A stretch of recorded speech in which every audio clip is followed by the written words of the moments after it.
आज की रैली इमरान खान से ज़ाहिर यकजहती के लिए है। जो लॉन्ग मार्च की कॉल इमरान खान दे रहे हैं उसकी तैयारी है।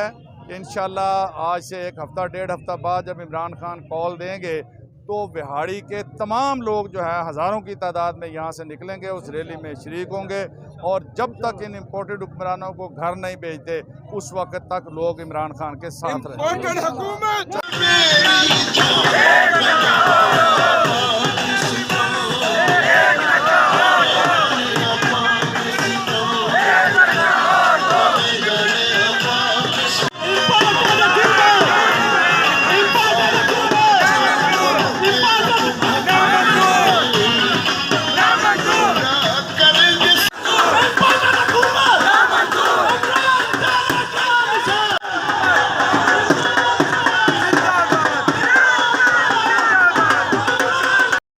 सबके लबों पे है तरानो इंसाफ का